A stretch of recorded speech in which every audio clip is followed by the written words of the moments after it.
कि academy routine sir आपकी क्या थी और हमारी क्या होनी चाहिए। मोस्ट फ्रिक्वेंटली आज क्वेश्चन है वो ये है कि सर हमसे याद नहीं होता सारा का सारा। मैं बताता हूँ, ना सारा होता है ना सारा करना होता है कि ये जो एक एक चैप्टर में जितना अच्छा परफॉर्म करोगे ना, फिर हाफ बुक में भी परफॉर्म कर पाओगे, फिर फुल बुक में भी परफॉर्म कर पाओगे। एट दी एंड आपका जो टेस्ट होगा वो भी बहुत अच्छा होगा।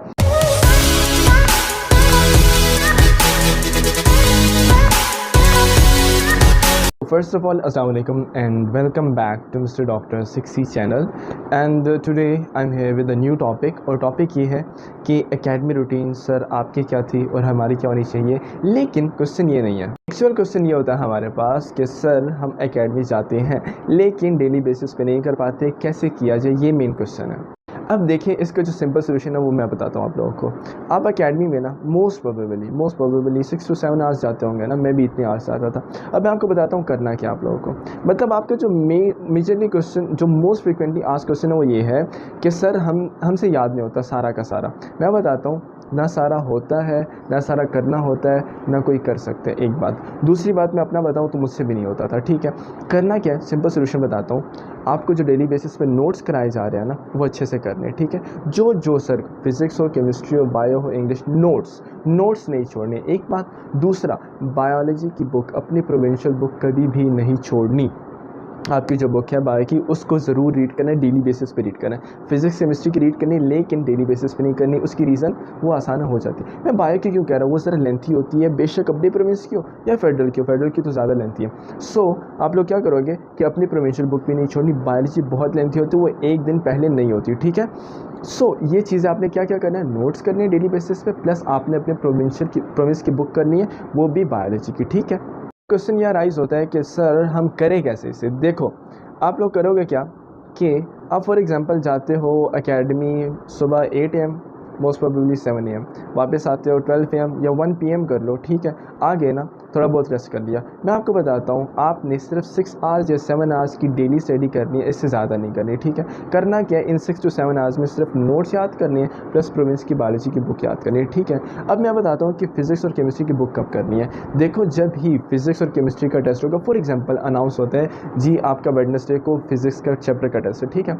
आपने ट्यूसडे को अपनी बुक लेनी है। नोट्स तो आप डेली बेसिस पे कर रहे हो ना। अच्छा, मैं क्यों कह रहा हूँ कि नोट्स करो। देखो, आपकी जो एक्चुअल बुक का सब कुछ होता है ना, मेन पॉइंट्स, वो आपके नोट्स में होते हैं। तो आपने करना क्या है कि नोट्स में क्यों कह रहा हूँ, देखो नोट्स आपको एक दिन में एक चैप्टर तो नहीं कराते टीचर, इस बात की तो गारंटी है ना। एक दिन में आपको एक टॉपिक कराएंगे या 3 to 4 टॉपिक्स कराएंगे, थोड़ा थोड़ा ही होगा ना। ये थोड़ा थोड़ा करोगे ना तो एट द एंड पूरा चैप्टर करना बहुत ईजी हो जाएगा। और याद रखना, हमेशा बड़ी सक्सेस से पहले छोटे स्टेप्स लेना ज़रूरी है। एकदम से छलांग मारोगे तो फिर मसला होगा, ठीक है। सो क्या क्या करना है, नोट्स करने अच्छे से, ठीक है, अपनी बुक करनी है। अब मैं आ रहा था कि फिज़िक्स और केमिस्ट्री की बात पर, बुक पर आना चाह रहा था। जब फॉर एग्जांपल वेडनेसडे को आपका टेस्ट है, तो ट्यूसडे को आपने अपनी बुक लेनी है, ठीक है। आप फॉर एग्जांपल फिज़िक्स का आपका टेस्ट है, आपने बुक ली ट्यूसडे को, आपने अपने नोट्स याद कर रखे हैं, ठीक है। अब देखो, फिज़िक्स का ना जो चैप्टर होता है उसे ना 3-4 दफ़ा भी रीड कर लो ना, ईजिली हो जाता है। इतने से तो चैप्टर हैं आप लोगों के फिज़िक्स केमिस्ट्री की, इसमें है क्या, कुछ भी तो नहीं है। हाँ, ऑर्गेनिक की बात अलग है, वो साथ में जब करोगे सेकेंड ईयर में होगे तो साथ करना, ठीक है। सो आपने करना है कि एक दिन पहले फिज़िक्स और केमिस्ट्री का जो चैप्टर है उसे बुक से रीड कर लेना, वो इजीली हो जाते हैं। एज सच इशू नहीं है, कोई प्रॉब्लम नहीं है। सारा का सारा नहीं होता, ये नहीं है कि आप बुक भी एक दिन में रीड कर रहे हो, प्रैक्टिस भी एक दिन में कर रहे हो और नोट्स भी कर रहे हो, ये सारा नहीं होता। ये मैं बता रहा हूँ, अपना जो मेरा पर्सनल एक्सपीरियंस है मैं वो शेयर करूँ आप लोगों से। मैं वो बात बताऊँगा आप लोगों को जो एक्चुअली अप्लाई हो सकती है, ठीक है।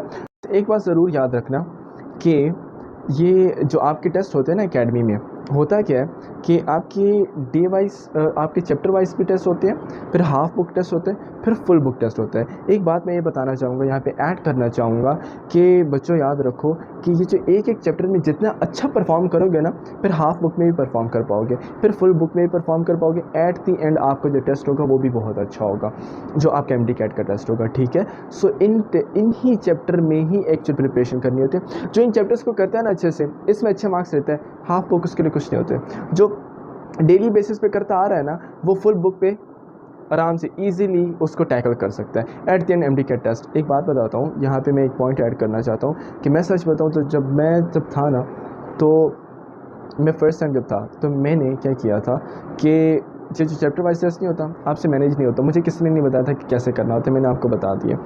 ये जो चैप्टर वाइज टेस्ट होता था ना, ये मुझसे नहीं होता था, मतलब मैं कोशिश करता था, नहीं होता था। लेकिन मुझे फिर किसने बताया कि जब चैप्टर वाइज में होगा तो आगे खुद ब खुद टेस्ट होते जाएंगे, FLP HLP जो भी आपका, ठीक है ना। सो मैंने क्या किया कि अपने डेली बेसिस के जो टेस्ट होते हैं, चैप्टर वाइज टेस्ट होते हैं, उसको इम्प्रूव किया, उसकी प्रैक्टिस की, फिर हाफ बुक पे आया, फिर फुल बुक पे आया और at the end MD test पे भी आया। अब बच्चे पता है क्या करते हैं कि जो चैप्टर वाइज टेस्ट होता है उसे इग्नोर करते हैं। आपको पता है एक्चुअल स्टेमिना बनाने वाला टेस्ट, एक्चुअल आपका ब्रेन टीजिंग टेस्ट, एक्चुअल आपको प्रॉपर स्टेमिना, जो प्रॉपर स्टेमिना होता है 3 आवर्स का जो स्टेमिना, आपने टेस्ट सेंटर में 3 आवर्स तक एक चेयर पर स्टिक करके बैठना होता है और इधर उधर भी नहीं देख सकते, आपको सिर्फ स्ट्रेट फॉरवर्ड रहना होता है, ठीक है।